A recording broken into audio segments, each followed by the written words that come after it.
ছোঁয়া ধারাবাহিকের আগামী পর্বে আমরা দেখতে পাবো জঙ্গিবাদী ইরাকে দীপা হাতে নাতে ধরে পুলিশের হাতে তুলে দিয়ে সূর্যকে ভয়ঙ্কর বিপদের হাত থেকে উদ্ধার করে কাছে টেনে নিল। হ্যাঁ বন্ধুরা, আমরা এমনটাই দেখতে পাবো অনুরাগের ছোঁয়া ধারাবাহিকের আগামী পর্বগুলোতে। ইরার ভাবভঙ্গিতে ও ইরার কিছু জিনিসপত্র দেখে সূর্যের মনে সন্দেহ হয় ইরাকে নিয়ে। সূর্যের মনে হয় ইরা আসলে অন্য কেউ ও কোনো একটা উদ্দেশ্য নিয়ে গ্রামে এসেছে। সূর্য ইরার কাছে অনেকবার জানতে চাইলেও ইরা কোনো মতেই মুখ খোলে না।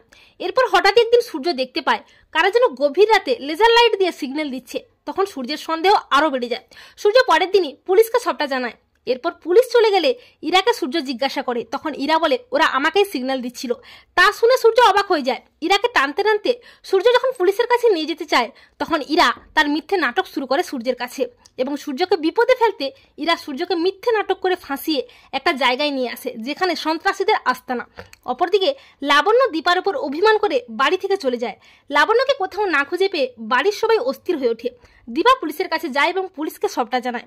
এরপর পুলিশ লাবণ্যকে খুঁজতে খুঁজতে দীপাকে নিয়ে একটা সময় হাজির হয়ে যায় সেই ফ্ল্যাট বাড়িতে যেখানে জঙ্গিবাদী ইরা সূর্য ও লাবণ্য দুজনকেই আটকে রেখেছে। অপরদিকে ইরার আসল রূপ দেখে হতভম্ব হয়ে যায় সূর্য। সূর্য বলে, তার মানে আপনি জঙ্গি দলেরই লোক, তাই না? আমার ক্ষতি করতে আমাকে এখানে নিয়ে এসেছেন।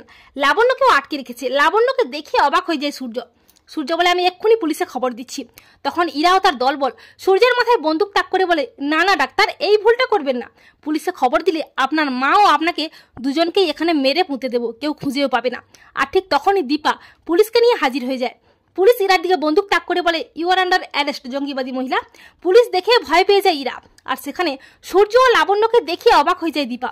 দীপা বলে, ডাক্তারবাবু। এই বলে দীপা সূর্যকে জড়িয়ে ধরে। সূর্য বলে, দীপা আমি জানতাম তুমি আমাকে এই ভয়ঙ্কর বিপদের হাত থেকে উদ্ধার করতে ঠিক আসবে। দীপা বলে, ডাক্তারবাবু আপনি ঠিক আছেন তো? ওই জঙ্গি মেয়েটা আপনার আর মায়ের কোনো ক্ষতি করতে পারেনি তো?